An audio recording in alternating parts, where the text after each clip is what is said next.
welcome to another episode of Relationship Alive. This is your host, Neil Satin. Today we're going to talk about a topic that's been on my mind lately, and perhaps it's been on yours. We're going to talk about how the coronavirus, COVID19, how that is impacting us in our own lives and in our relationships. So whether you are solo or dating or in a relationship or just looking for a better way to take care of yourself, we're going to talk about the impact of what is happening in our world today on us and how to stay centered and grounded and connected through all of that.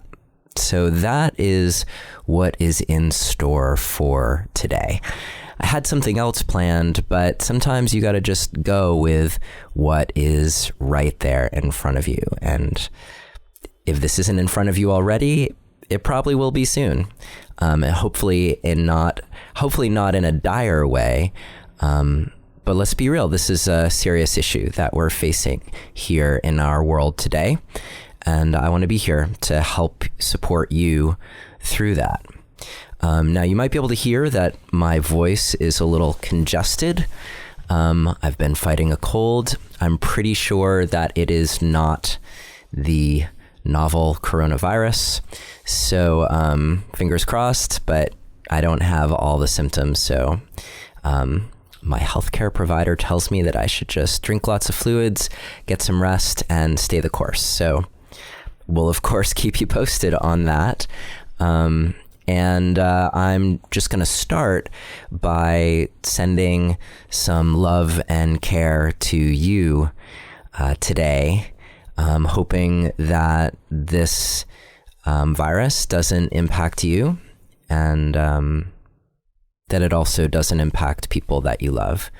And of course, all in all, I don't want it to impact anyone. And it is going to on some level. So we're confronted with a situation that's not unlike other things that come up in life, where there's a reality in front of us and we get to decide how we are going to respond to it and how we're going to let it impact us.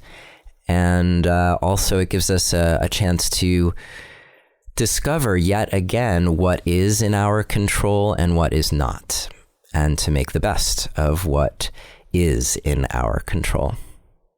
So today I'll be discussing specific strategies with you to help you get through love in this time of coronavirus. Okay, first things first, if you find yourself in close quarters with people that you love and care about because you're going through some proactive social distancing or in some sort of quarantine situation, then it is extremely helpful to know how to communicate well and how to stay connected, even if you're communicating about things that are challenging. And I've put together my top 3 ways to do that in a free guide for you called my secrets, my relationship communication secrets. And you can download that by just visiting neilsatin.com/relate or by texting the word relate to the number 33444 and following the instructions. And the guide is free. So I definitely suggest that you grab it, that you put those things into practice. And we will be having the final version of my Secrets of Relationship Communication course. That's going to be coming out again very soon. So keep an eye out for that, and you will get notified if you download the free guide, just so you know.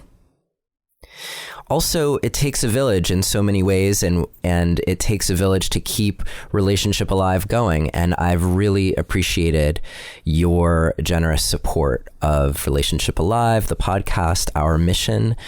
This is an offering for you to help you have the most successful, amazing relationships possible. And if you're finding the show to be having a positive impact in your life, please consider a donation to help ensure that we can continue. You can choose anything that feels right for you, and every little bit counts. So this week, I would like to thank Sarah, Dave, Kendra, Michael, Michelle, Joseph, Ruthanna, Holly, Marie, Timothy, and Karina. Thank you all so much for your generous and, in most of those cases, ongoing support of Relationship Alive. And if you would like to make a contribution, all you have to do is visit neilsatin.com/support or text the word support to the number 33444 and follow the instructions.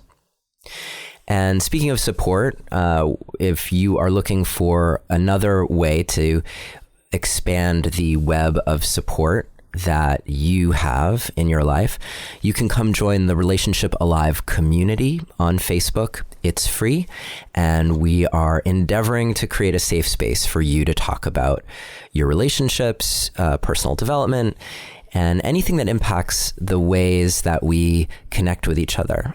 The successes that we experience and the challenges as well. So that's the Relationship Alive community on Facebook. Okay. So let's dive in. And, I'm being a little tongue-in-cheek with calling this episode Love in the Time of Corona.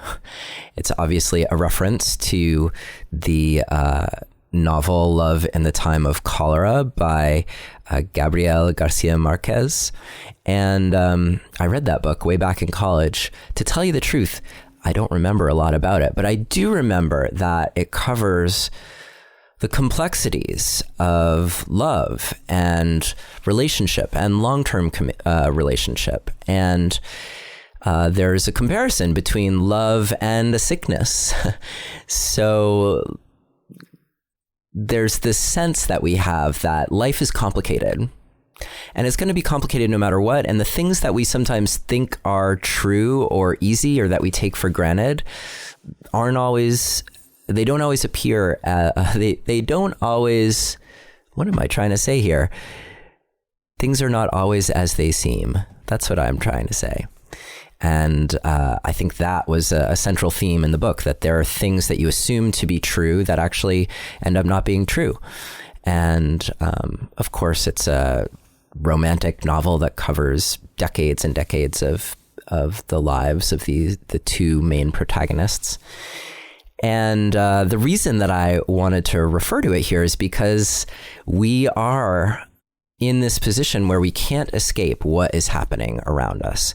Whether you think it's all something that's being blown out of proportion, or whether you think that it is something that may seriously impact you and the people that you love, or whether you're just watching everything unfold and waiting to see what is actually going to happen.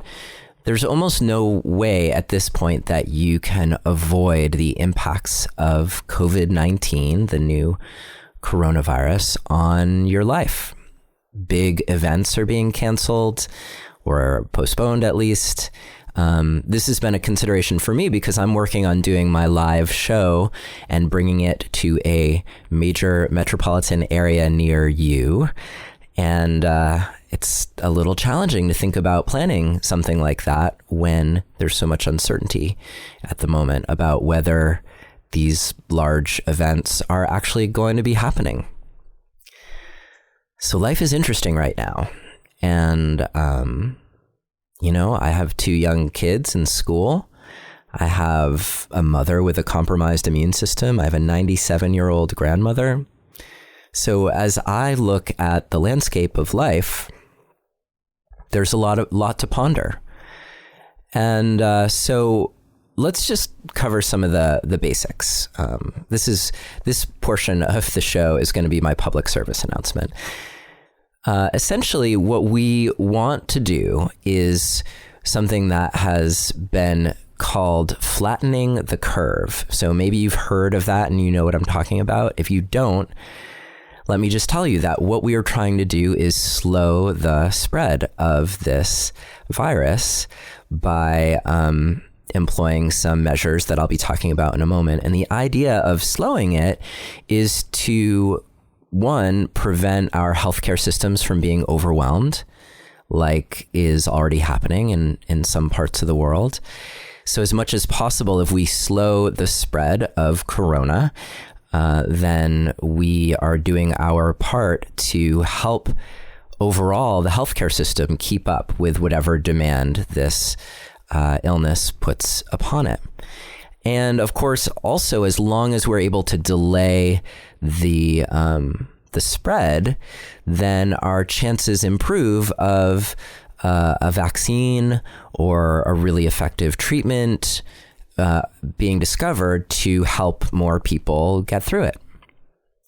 So there are real practical reasons for doing this, and it's important for all of us, because even if you yourself feel like your immune system is fairly robust and you're not worried about it, odds are that there are people, if not in your life, in the lives of people who are close to you, who are at risk or could be impacted. And so this really is one of those situations where it falls upon each of us to do our part for the greater good. So, to not be cavalier about taking precautions, and instead to do your part to flatten the curve, to slow things down, and to keep the coronavirus from reaching, if not yourself or people you love, other people who are loved by people you know. So let's all pull together for this. That is my wish for you as you're listening. And the things that we can do right now that we know of are relatively simple. We can avoid really crowded spaces. This is known as social distancing. So to spend more time either in small groups or alone. If you have any signs of illness, to keep yourself away from other people until you know that you're in the clear. And of course, if things feel serious at all or like you are at risk, then definitely contact your doctor and find a way to get tested so that you can know what is going on and so you can take an appropriate course of action. It's helpful to have a little stockpile of food and things so that you don't have to leave your house if you can avoid it. And you don't want to go overboard because we want to make sure that there's enough to go around. And it's likely that no matter what happens, grocery stores will be open and all of that. So the goal here is just to have enough to make sure that you're going to be okay in your home and that you will have to leave as little as possible. And the purpose of doing that, again, is to slow the spread because sadly, we can actually be carriers of COVID-19 without knowing it, without having any symptoms. So if you're able to stay away from other people for a couple weeks and that prevents you from catching something or from inadvertently spreading something, then that is going to go a long way to helping our world beat this thing. And then you've also probably heard some of the basics, washing your hands frequently and not touching your face because the COVID-19 virus, it needs to get to your lungs. And the way it does that is through your eyes, your nose, or your mouth. So if you keep your hands away from your face and you wash your hands frequently, then you should be just fine. Or you will at least be doing the best that you can to prevent the spread of this illness. And at the moment, we do not believe that wearing a mask is a very effective way of preventing yourself from getting the virus.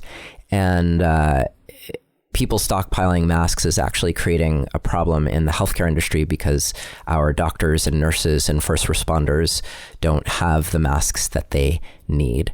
So, maybe you want to have a couple on hand just in case.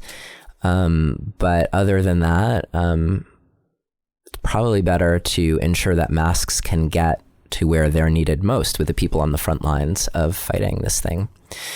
They do recommend that people who have the flu or have coronavirus, that they wear a mask, and that is mainly to prevent or cut down on the chances of spreading the illness to other people. So masks aren't a terribly effective way to keep yourself from getting it, as far as we know, but they are a good way of not spreading it to other people. Of course, if you are being diagnosed with this, then you are probably going to be getting much more thorough advice than you're getting from me. And I'm not a doctor. So let me just be upfront that, anything that I say here, I would love for you to take it with a grain of salt. Do your own research online if you need to. I've been doing a lot of reading on this topic. So I feel pretty confident in the recommendations that I'm making, but I'm not a doctor. So if you have any concerns at all, I recommend that you check with a doctor or check with the latest recommendations from your local health service. And hopefully all of our health services all over the world are being really proactive in getting that information out. Okay, so that's the public service announcement part. But now let's get into the nitty-gritty of why we're here, which is threefold, really. One is how to help yourself with what is going on in the world and how to deal with potentially the anxiety or worry or fear that you're experiencing, if you are experiencing it. Or if you are in blissful ignorance, maybe we should talk about that for just a moment or two more. So that's the first part. The second part is I want to talk about when you are in a close relationship with someone. So if you are home, more or less working from home or in self-quarantine or social distancing with your partner and your kids, because potentially they are home from school, then odds are you are going to be around each other a lot more than you are used to. And so we'll talk about some special considerations for that. And finally, I want to talk about those of you or those of us who are dating and who are not necessarily in a stable single love relationship, and the implications of what is going on finding love and developing love. So those are the three main bases that I want to cover today. As usual, we'll start with the self and self-care, because that is so important for keeping your feet on the ground, keeping your wits about you, and keeping your heart centered as you move through this time. So I'm not going to make any assumptions about what this has been like for you. I'll just say that for me, it's been noticeable. I mean, I told you a little bit about a few moments ago that my mother has a compromised immune system. My grandmother is 97. They are in groups that are statistically at very high risk for not only getting the coronavirus, but also it potentially killing them. And that's scary for me. And I've spent a lot of time, the way that I tend to deal with uncertainty is through research. So reading and reading and reading. And, that's partly how this podcast came to be, because I had my own struggles in relationships that I had witnessed in my own relationships. And so I dove into the details because that's what I do. And my hope is that is a benefit for you, but that doesn't mean that you have to do it. You may have your own way of coping.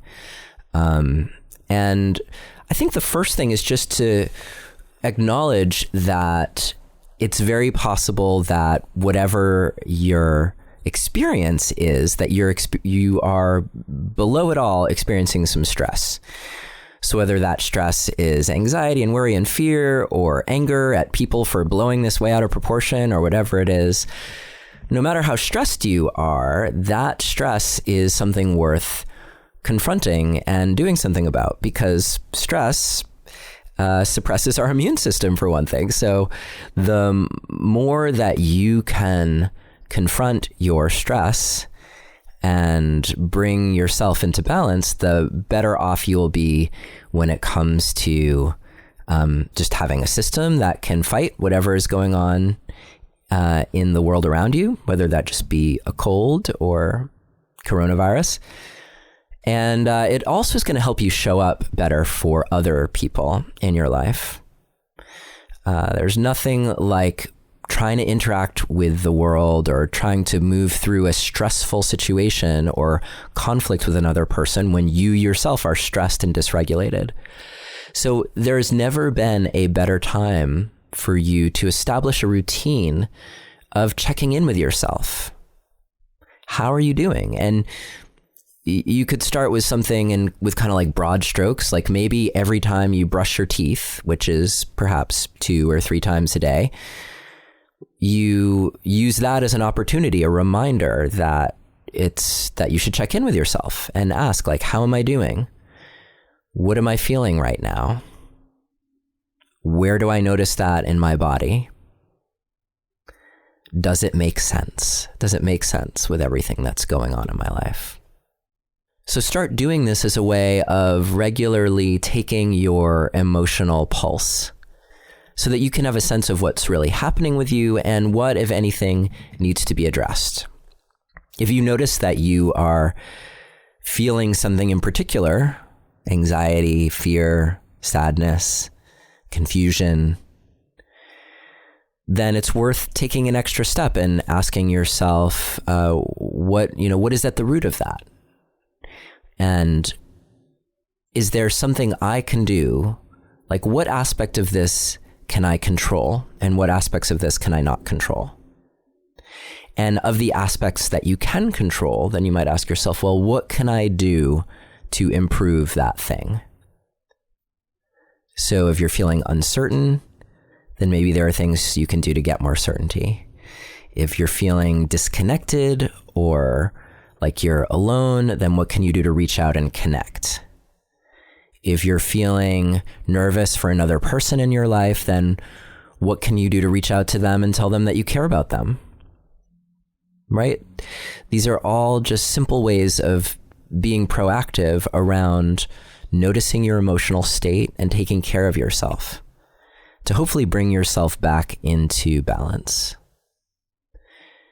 Noticing your breathing, noticing your physical state, your physiological state, and letting that also indicate for you how you're doing and if there's something that needs to be addressed.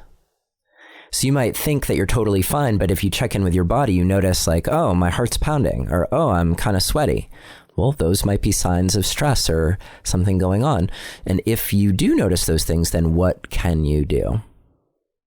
Can you just take a moment to breathe? Can you fix yourself a cup of tea? Can you call a friend, someone that you care about and who cares about you? Can you spend a little time with a pet and just, pet your dog or your cat? Or my daughter really wants me to get her a little pygmy bunny, so I'm thinking about that. If you have a pygmy bunny, maybe spend a little time with your bunny, just petting the bunny. I got to think that soft little bunny might help you calm down a little bit if you need that. And if you're feeling angry at whatever's happening in the world, then this is also a great time for you to look within and ask yourself, what is it about this that's making you angry? What are the places where you feel like your power is being taken from you? And your system is responding with intelligence to that. Your system is responding and saying, no, like, take that power back. I'm angry. Again, there will be aspects of this that you can impact, and there will be things that you cannot impact. But no matter what, getting to know yourself better, getting to know what's going on within you better, and figuring out where you can be proactive to keep yourself regulated, to move through and out of your stress, those are things that will help you yourself in whatever's going on in the world, and it will help you show up for the world and the other people around you. So that is taking care of yourself. Also, make sure you get plenty of sleep, drink lots of water, take elderberry, vitamin C, just whatever you can do to like keep your immune system bolstered and ready, along with keeping yourself calm. So I do want to change gears a little bit and talk about the impact of Corona on our relationships and on our dating life. But before I do, I want to take a moment to talk about this week's sponsor. And we're talking about potentially being pretty cooped up with others if we are quarantining. And there's never a better time to ensure that you are smelling fresh than now. And that's where this episode's sponsor, Native Deodorant, comes in. With fewer ingredients that are easy to pronounce and found in nature and completely free of aluminum. They offer free returns and exchanges in the USA, so there's no risk to try them out. And Native Deodorant comes in a wide variety of subtle, enticing scents for men and women, along with an unscented and baking soda-free varieties if you have sensitivities. They've had more than 9,000 positive reviews, and you've probably heard me talk about them here on the show. And if you have, then cool, you'll understand this story. If you haven't, then you should know that I put Native Deodorant to the test by using it after a day of not having had a shower. And I found that it not only helped control any unpleasantness coming from under my arms, but it was also working at the end of the day. So it's super effective and long-lasting without any harsh ingredients, and in this case, without a shower. So like I mentioned, they have a special offer for you because as a Relationship Alive listener, you get 20% off your first purchase. Just visit nativedeodorant.com and use the promo code ALIVE during checkout. That's 20% off your first purchase when you visit nativedeodorant.com and use the promo code ALIVE. And thank you, Native Deodorant, for your support of Relationship Alive. Okay, so let's get back to the next step in our conversation, which is about how coronavirus is potentially going to impact us in our relationships. And there are a few obvious ways. One I mentioned already, which is the potential to be cooped up with people for a long period of time. And just to be aware that that in and of itself can cause stress and tension. And then potentially, if anyone you know or is close to you gets sick, or if you get sick, then that is another way that this could impact you. So let's talk a little bit about just the stress of being cooped up with other people. More than anything, I think our mantra today should be to be kind and generous with each other, to be compassionate and understanding. So if you find that someone else is getting snippy with you, to remind yourself that they are probably going through some stress right now, and to not take it personally as much as possible. And if you yourself are feeling irritable or challenged by something that someone else is doing, then you might even speak it out loud, just like, hey, I just want you to know that I'm really stressed, or I'm exhausted, or this is really challenging for me. And so I know I'm being unpleasant, or I know I'm being argumentative, or I know I'm snapping back at you, and I just want you to know that it's not personal. It's what's happening with me. So as much as you can take responsibility for your state of mind and state of heart and state of being with the other people around you, that is one way to really help them feel connected to you and to your experience. And you might check in with the others too, like, hey, how you doing? You know, it's been 5 minutes since we've talked to each other. Can I just check in with you and see how you are? And if you are with loved ones and relatively safe and isolated, and you've washed your hands, then it's probably totally fine for you to give each other back rubs and to, or foot rubs, and to be loving with each other as much as you can. And if you've been going through a challenging time in your relationship, then this could be extra stressful for you. That seems obvious to me, right? Now, there are those miraculous moments where times get tough and we band together, and it helps us get past things that seemed like a big deal, but when it comes right down to it, you realize that it's not such a big deal. So potentially there are those kinds of things that are going on in your relationship that are creating challenge, and this helps you kind of put everything in perspective. That could be a good thing. And this could also exacerbate things. So I invite you to just, one, to acknowledge that that is a possibility, if that is something that you're going through, to recognize like, okay, things have been challenging. It might get more challenging. And then you can develop a strategy for yourself, a plan around how to best safeguard yourself from it getting more challenging.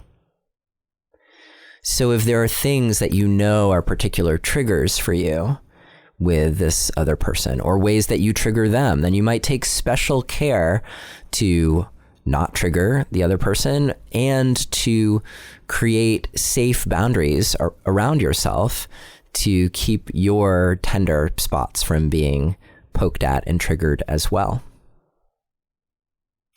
You might also, with your significant other, say something like, hey, let's just acknowledge that things have been challenging between us, and maybe we could agree to just put all of that aside right now and just band together for what's happening in our world right now. It's another possibility. Generally, the best thing is for you to be open about your experience and what concerns you. In fact, you might even say something to your partner like, hey, things have been tough with us recently. I'm a little nervous about us being in the same space a lot because of what's going on in the world. Are you nervous about that? Are there things you think that we could do to help keep things light and spacious with us, to help us stay positive through all of this and not make things worse? If you can enlist the other person and speak to the truth of what is, then that also increases your chances of getting through with flying colors.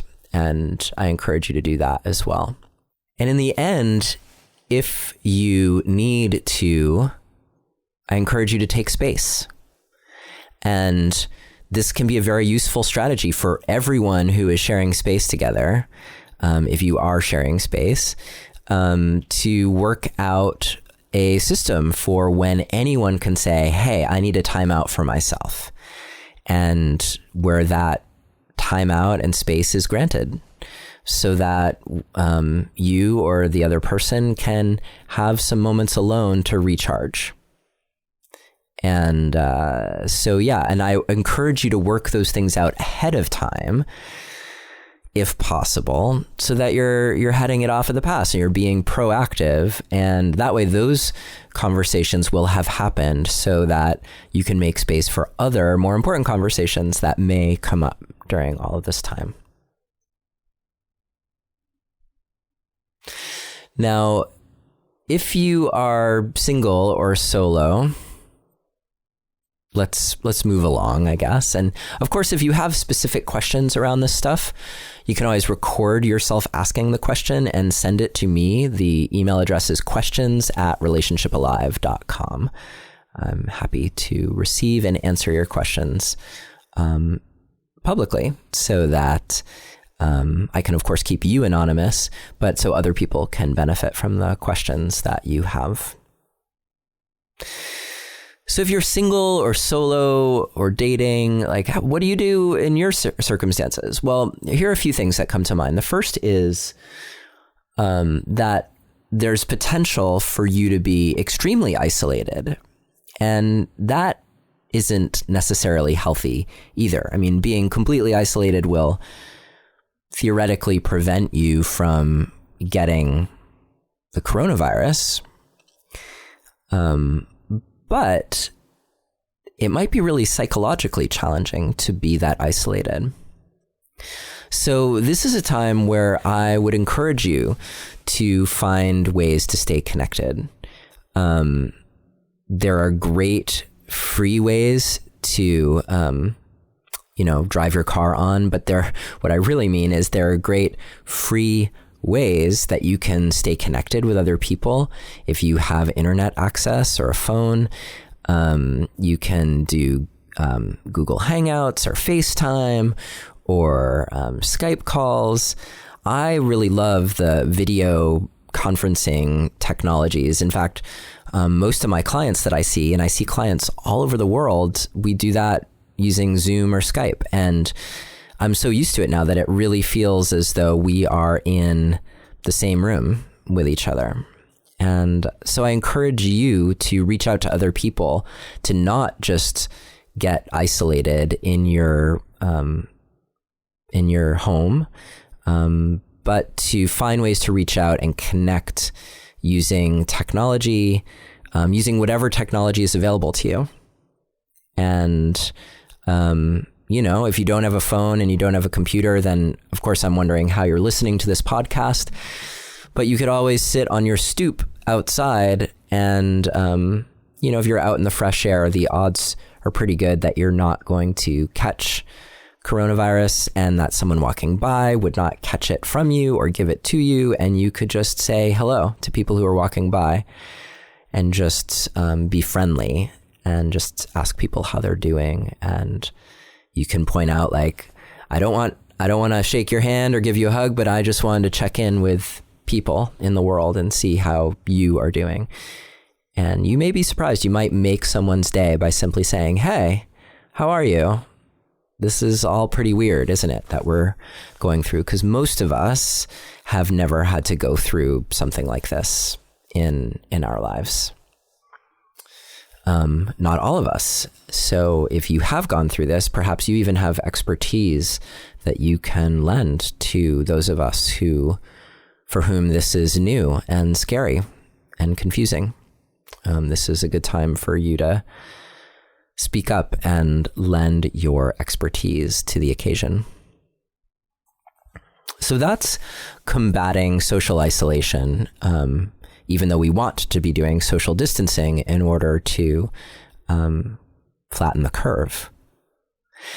Now, what about actual dating? Like, could you or should you be going out on dates in the current climate? I'm inclined to say probably not, right? At least not until we really have a better sense of what is happening and really how coronavirus spreads, and we have consistent testing so that we really know for sure whether or not we are a carrier or someone else that we are going out on a date with is a carrier. It's not too unlike the conversations that you need to have around STDs, when before you have sex with someone, hopefully you are having a conversation that goes over your risk factors. Have you been tested? Have you had anything before? When was the last time you were tested? Have you had any risky behaviors? So when you go out on a date with someone, they say, oh, well, I went to the whatever concert last night. Well, that might be a risk factor. So the beautiful thing about this is that whatever you're doing to date, and I'm assuming that you're using technology of some sort at this point because it's almost unavoidable in the modern dating landscape, then this becomes a great way to slow things down and really get to know other people. So spending a little bit more time with your texting or chatting back and forth, your IMing, having a virtual date. So you can use FaceTime and make yourself a cup of tea and have the other person make themselves a cup of tea, and you can sit down and sip tea and get to know each other just as if you were there in the coffee shop. And one thing that's especially interesting about this is with practice, you can learn to really tune in to the other person. Even though you're not there in the same space with them, you can really tune in and get a sense for who they are as a person. And on top of that, even if you're not there in person with each other, think of all the times that when you've been in relationship, if you have been in relationship, how important it is to be able to communicate when you're not together. So whether that be through texting or talking on the phone, or Skyping or whatever, it's actually helpful to know that that's a medium that you can operate in with your potential partner. And what better way to know than by actually doing it and doing it a lot and getting some good practice at it. So you may be having a little less sex than you're used to if you're a single person and you're out and about. But I think that overall that is probably worth it for your safety and your prospective partner's safety, unless you are absolutely positively sure that neither of you is at risk, in which case meet up and have fun. But I do encourage you to take advantage of the virtual spaces and to take some risks around talking or hopping on a video call of some sort so that you can get to know someone more deeply without necessarily having to do it face to face, either at the coffee shop or in the bedroom. There will be time for that, for sure. And no matter what, taking the time to really get to know a person will help you make better choices than if you're going by chemistry alone. Because when you meet up with someone and it feels really good and you connect with them right away, that doesn't always go so well because you may not have done the due diligence required to ensure that someone is actually an appropriate partner for you. And gauging whether or not someone is appropriate for you to be dating is usually a much longer process that involves finding out a lot more about who they are and how they respond to you and how you respond to them. And when you have all that dopamine and oxytocin flowing because you're just like going to town in the bedroom, then it can seriously cloud your perception and your judgment. So this is going to be a boon. I predict that there are going to be all kinds of really strong relationships that emerge from this period of time when we were forced to spend a little bit more time apart and get to know each other a little better. So those, as always, I mean, I could talk about this for a long, long time, but I hope that whether you're single or in a relationship or just thinking about how to maintain your own self-care during this time, that you've found something valuable in today's episode. And one thing you might want to do is catch up on other podcast episodes or do some reading. And next week, we're going to have a really fun interview with someone who's an old friend of mine, actually, who is a romance author. We're going to talk about what we can learn from romance novels about love and relationships and desire. And it may not surprise you to know that we can learn an awful lot. So we have that conversation coming up next week with Mara Wells. In the meantime, I am sending so much love and care and courage and calmness and health your way. And just know that I am thinking of you, and that we will all get through this. We will. And I'm here for you. So thank you for spending this time with me today. And I look forward to being with you again next week. Take care and be safe.